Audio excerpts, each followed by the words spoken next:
Ağca told during an interview, he said that this famous Abdullah Çatlı, who was involved in Pop's affair as well, he said that he was trained, Abdullah Çatlı was trained by a CIA affiliated organization called Stay Behind in Costa Rica. I doubt that very much. I don't know of any such training, and I don't know how Ağca would possibly know it if it did occur. Ağca is continually trying to demonstrate that he's more important than he is and that he has more knowledge than he did have. Ağca, I think, had very little knowledge even about the plots that he was directly involved in. As far as Çatlı is concerned, you've been researching on that for quite a long time. I haven't done anything recently, but I know of no reason whatsoever. I don't know of that anybody was ever trained, and I don't know of any training ever taking place in Costa Rica. What was Çatlı from your point of view? Was he an important man because he became suddenly, after the Susurluk affair, a kind of a mastermind of... He was one of the people who was involved in this whole range of subversive activity, which drew Ağca into his terrorist acts, killing Abdi İpekçi and then going on to kill the Pope. I'd have to go back and check, but I don't recall that Çatlı was a terribly major figure.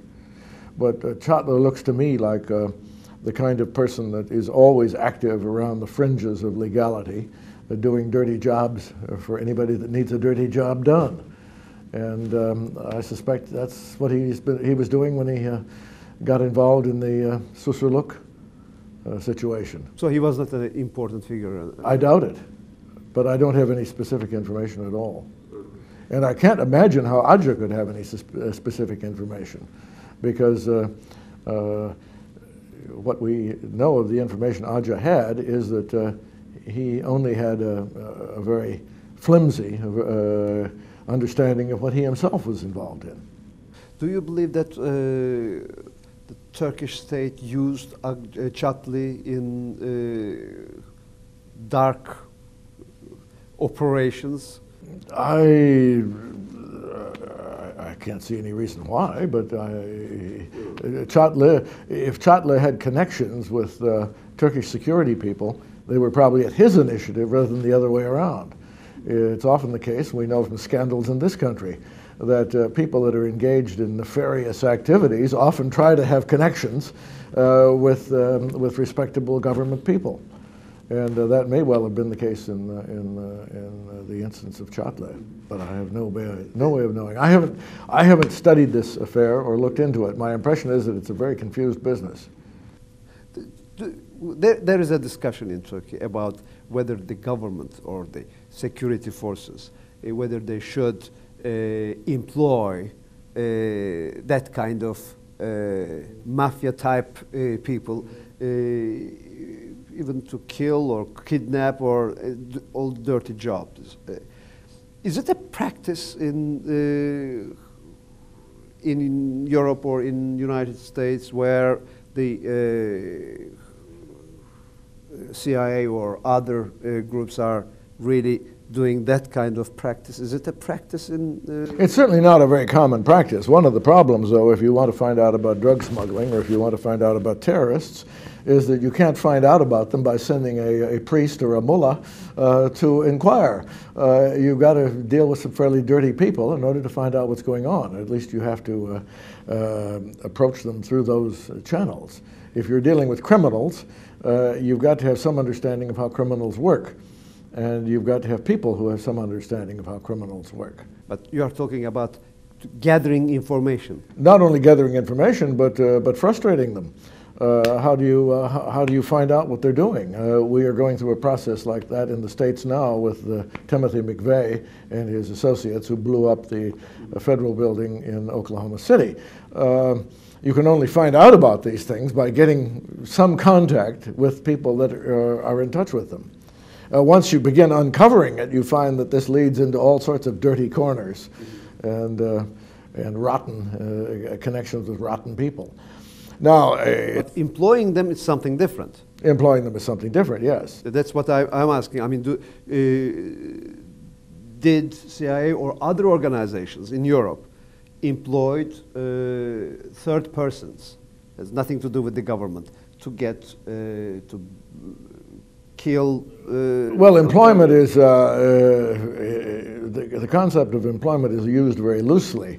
They were certainly not regarded as respectable government employees if there was any contact with them. They might have been asked to do something or to provide certain kinds of information.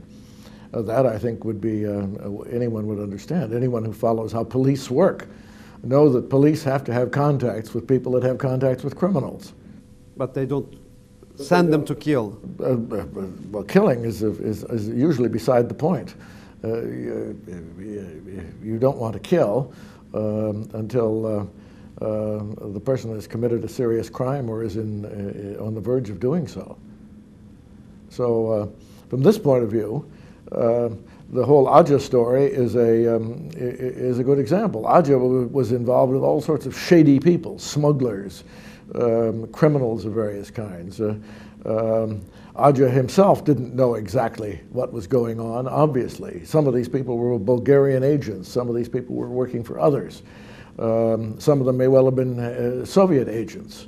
There was a whole string of contacts, of which Ağca knew only a little. But during that period, 1980 period, before 1980, Turkish young wolves were very much involved in terrorist activities, weren't they? I mean, they were very active. Some of them certainly were, and some of them were very irresponsible people who were willing to do almost anything.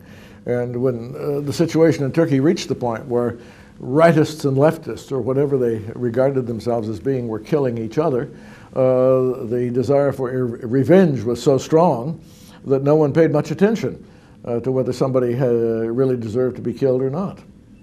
And when you could hire people like Ağca, and there were many, many other Ağcas hired to kill people who were less spectacular than Abdi İpekçi or the Pope,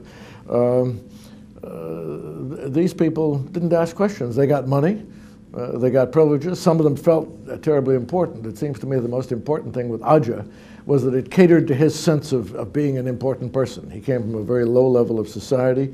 He had a very confused background. He was bright, and he wanted to show that he was important. And the people that handled Ağca, the people that originally recruited him, then handled him and targeted him, knew this. The way to deal with Ağca is to flatter him, to make him feel big, to make him feel he was doing something in connection with history. And you see that still in the occasional statements that Ağca makes. He wants to show that he's a big man.